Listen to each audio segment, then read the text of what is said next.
Then moving on, the next item would be review and consideration for approval of the district crisis management plan. And this is a fairly extensive document plan that's been embedded, and I guess, Greg, you're... Well, the good news is we're not going to go through it page by page. Oh, boy. That's good news. Okay.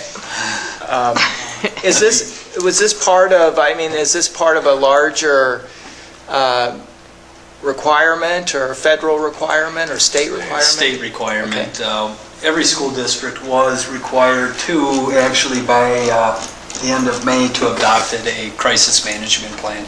We have had a crisis management plan in place. See if we can get them all open here. And we were putting our finishing touches on the crisis plan, along with doing 100 other things, or not 100, but working very diligently to get those access protocols and safety things kind of put in place. So they kind of go hand in hand. So along with that, you had to, I guess with the state requirements, you had to have a plan in place that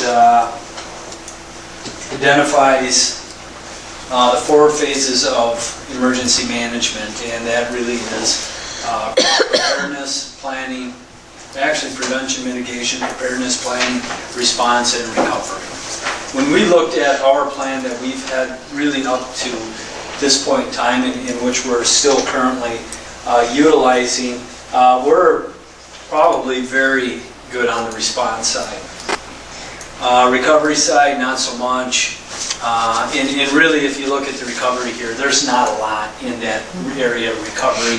Probably the biggest area in recovery that we looked at was in the response, and that's reunification. Is that, you can technically say, is reunification part of the response, or is it part of the recovery? It probably fits in both. But when we're talking about reunification, we're talking about a major crisis that occurs. You have to move the kids from the building that they're at to another location, and then get them back to mom and dad, so that there's a process of accountability that happens regardless if they're in kindergarten or in 12th grade. Because crisis management and that reunification is a huge piece of the puzzle, making sure that's organized. So, you know, as we look at this response plan, has these different areas in the table of contents, you know, school safety planning and response, a framework, and really this is just the definition of what emergency planning is in schools. There's really not a lot of meat there. When we move into prevention and mitigation, again, this is a piece that we probably always had, but we never really formalized what that is. You know, when you're talking about prevention and mitigation, you're talking about all those things you do to keep students from doing bad things, regardless if that's at school or at home. And there is a number of different things that we're doing, anywhere from the second step curriculum that we're doing with the kids in the elementary level to we did a lot with peer mediation, although probably not as much at the middle school or so on at this point in time. Action rooms at the middle school, high school. David, what are some things you're doing there? Your freshman academy would be considered a prevention and mitigation. VAS team meeting. Yes. Bullying so prevention. What's that? Bullying prevention. Bullying prevention. So those are all the things we do to keep bad things from happening. And then within that assessment piece, there's a piece that says, okay, we get some information. What are we going to do with this information? How do we make a determination whether there's more to this or not? So there's a process set out in the mitigation and the prevention sheet, and that's basically that threat assessment. And a committee has met. That would include myself and Michelle and David, Steve Buss, Jeff Moody, Paul Skrafonic, Dr. Skrafonic, David Stutzman, myself, and Mr. Potter. We've been meeting since probably September of last year, looking at this whole piece. And of course, Sandy Hook happens in December. It really didn't change what we were trying to accomplish, but what it did is I think it put a priority somewhere else for those months, and that's why we were probably not able to hit that target in May that we wanted to, but we're here in July, and what we'll do with this too, along with this piece, is we will share this then with all of our emergency government personnel, basically the police and the fire department, get their input on the plan. We didn't want to have them sitting in a meeting with us for a year or two when we're just trying to get these plans. Those folks are busy. And then at the start of the school year, we'll also show up with our staff, bring all those recommendations back to the board, and then we will move forward, make those plans, and then hopefully have it adopted as a formal plan. What we will be doing between now and August is asking you to review this document. Kind of jumping around here, it is getting late. But we'll ask you to review the document. And when I say review, just page through it. Okay? If you want to take more time to look at a 250-plus page document, go ahead. But if I was going to be looking at a few things, I would look at maybe this threat assessment, and then I would probably look at response. Those would be the big areas that I'd want to look at and just see what they are if I had questions. If you want to look deeper into that, you can. So get all this information back at the August meeting and then have you adopt basically it as a first draft, but a working first draft so that we can move forward, because I don't think the document's going to change a whole lot. There might be bits and pieces that'll change, but nothing that will effectively change really the meat of the document. Does that kind of make sense? So you don't need approval tonight? No. I think that's a lot to ask at this point in time. I think you at least want to have an opportunity, if you want, to run through it. So then when you look at preparedness and planning, basically this is putting all the pieces in place so that if something does happen, you know exactly who's going to do them and how they're going to do them. Okay, and that coordination then happens between again, the emergency responders throughout the district. And there is a federal system that's in place where all these pieces are coordinated. And that when the incident gets so big that then there becomes a bigger piece that sits over the top of it. So there is that planning. And then of course the response of all the different responses to the different type of situations that could happen. You know, typically there's, in our document we had 3 universal procedures: evacuation, lockdown, and shelter in place. With this new system now, you still have evacuation, but then you also have relocation related to that. You still have lockdown, but a piece that is probably important is a reverse evacuation. Let's say all the kids are out on the playground. You got to get them in, so they call that a reverse evacuation. And then you start to look at, then again, a severe weather shelter, which is different from a shelter in place. A shelter in place means we're not leaving this room, we're staying here. Locking down or whatever it might be, we're not going anywhere, versus a severe weather shelter is tornadoes coming, we're going to one of the safer parts of the building.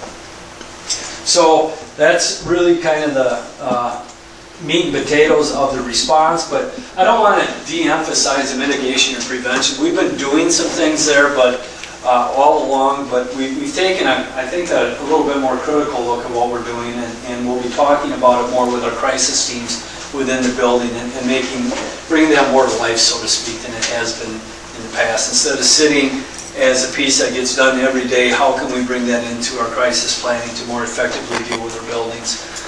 In the preparedness and planning, again, it's given us we know who's who in the district. We know who the public resource officer is. We know who the boss is. Of course, we always know that. So. Such an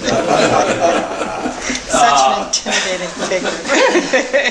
To some other things, because I think the problem with some of us is that maybe in our daily life, whether it's in our building or in my job, we do just about everything. You got to let some of that go so you can focus on what you need to focus on. You can't be everywhere at one time. So let's really kind of focus in on that. And then the emergency procedures, they really kind of get broken down. Now, we haven't had this in the past, and I think initially we were, do we really need a emergency procedure for assault, disturbance, or fight?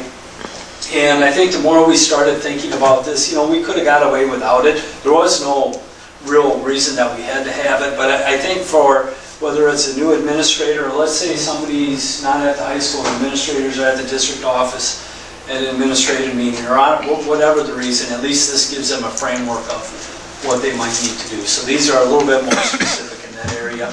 And then the one area that I won't say was neglected, but neglected overall in the crisis plan is what are you going to do in the event for transportation emergency planning. So Jeff and we all took a critical look at that of what we're exactly going to do if somebody tries to get on the bus.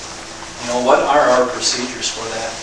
And then of course the behavioral health and recovery procedures. Whenever you do have a crisis, and a crisis is as simple as, and I don't want to oversimplify it, but as an attempted suicide. That's a crisis. You know, a crisis is a suicide. You want to be able to know how you're going to communicate to your staff, and how staff are going to communicate to the students, and how you're going to communicate to parents, because one of the biggest mistakes you can make is just, okay, Dave, you got that? All right, he's got that. Now you go tell your staff. David tells the staff, and that information goes out 50 different ways to 50 different people, and they interpret it differently. So the message that actually goes to the classroom is very much different than the message that goes to this classroom over here. So in the process, what you're doing is you're feeding into that rumor mill. So what you want to do is kind of get some of these things done so that it's scripted, so everybody's on the same page. So that conversation happens between David, possibly Cindy, and Dr. Stefanik, or whomever the players at that moment in time are. And it might involve the parents or whomever the student is, or whomever. So that's a big piece when you're looking at recovery procedures, how you're going to handle those things, how you're going to deal with the stress of the students, and then, you know, really even in recovery, you talk about financial recovery.